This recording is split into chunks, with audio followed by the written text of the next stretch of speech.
ہندوستان کبھی اعلان کرتا ہے کہ وہ افغانستان کو دوائیاں بھیجنا چاہتا ہے اور کبھی اعلان کرتا ہے کہ وہ افغانستان کو آٹا بھیجنا چاہتا ہے، لیکن ہندوستانی حکومت چاہتی ہے کہ وہ سارے معاملے کو بنا روک ٹوک اور کسی چیکنگ کے انجام دے تاکہ امداد کی آڑ میں افغانستان میں موجود ایران اور پاکستان کے خلاف دہشت گردی کرنے والے گروپس کو دوبارہ سے فنڈنگ اور اسلحے کی ترسیل ممکن ہو جائے۔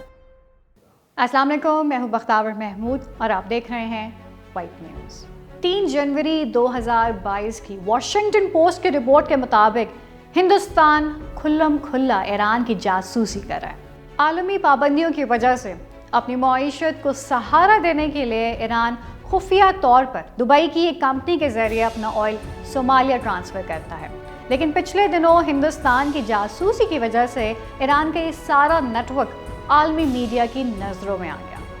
یاد رہے کہ اس سے پہلے ہندوستان اشرف غنی کے دور حکومت میں افغانستان کی سرزمین کو بیک وقت ایران اور پاکستان کے خلاف استعمال کرتا رہا ہے، لیکن جب سے افغانستان میں نئی حکومت آئی ہے، ہندوستان کی بھارتیہ جنتا پارٹی دوبارہ سے افغانستان میں پاؤں جمانے کے لیے کوشش کر رہی ہے۔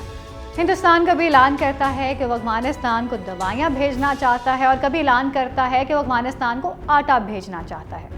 لیکن ہندوستانی حکومت چاہتی ہے کہ وہ سارے معاملے کو بنا روک ٹوک اور کسی چیکنگ کے انجام دے تاکہ امداد کی آڑ میں افغانستان میں موجود ایران اور پاکستان کے خلاف دہشت گردی کرنے والے گروپس کو دوبارہ سے فنڈنگ اور اسلحے کی ترسیل ممکن ہو جائے، لیکن موجودہ افغان حکومت فی الحال ہندوستان کو ایسی کسی کارروائی کی اجازت نہیں دے رہی۔ ایسے حالات میں جب امریکہ نے افغانستان کے اثاثے منجمد کر دیے ہوں اور ہندوستان جیسا ملک اس طاق میں ہو کہ افغانستان میں معاشی بحران کا فائدہ اٹھاتے ہوئے وہاں موجود دہشت گرد گروپس کو نئی افغان حکومت کو عدم استحکام کا شکار کرنے کے لیے استعمال کیا جائے، تب یہ بہت ضروری ہو جاتا ہے کہ عالمی دنیا افغانستان کے معاشی بحران کو ختم کرنے کے لیے آگے آئے، کیونکہ اگر افغانستان کا معاشی بحران حل نہ کیا گیا تو پھر وہاں ایسا خلا پیدا ہوگا جس کو پر کرنے کے لیے دہشت گرد قوتیں اور ڈرگز مافیا سامنے آئیں گے۔ افغانستان کے اس بحران سے فائدہ اٹھانے کی ہندوستان پوری کوشش کر رہا ہے۔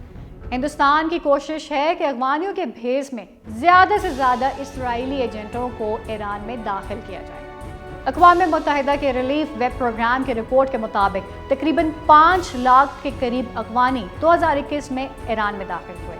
افغانستان میں نئی حکومت آنے سے جدھر ہندوستان کی بھارتیہ جنتا پارٹی کو ہمسایہ ملک میں دہشت گردی کروانے میں مشکلات پیش آ رہی ہیں، وہی بھارتیہ جنتا پارٹی کے براہمن سرمایہ داروں کا ڈرگز بزنس بھی شدید متاثر ہو رہا ہے، جس کی وجہ سے نیو دہلی کے حکمران جماعت اور مہاراشٹر کی کانگریس حکومت کے درمیان ڈرگ بزنس پر شدید لڑائی چل رہی ہے۔ More breaking inputs coming in. BJP cites Times Now's news break. BJP leader Ram Kadam has now demanded that Khatri's role in the mafia nexus, the drug Bollywood mafia nexus, needs to be investigated. Says must eradicate Bollywood drug nexus.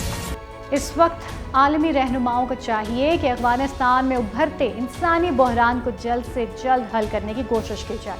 اس سے پہلے کہ افغان سرزمین پر بھوک اور افلاس کی وجہ سے پھر سے خانہ جنگی پھوٹنا پڑے۔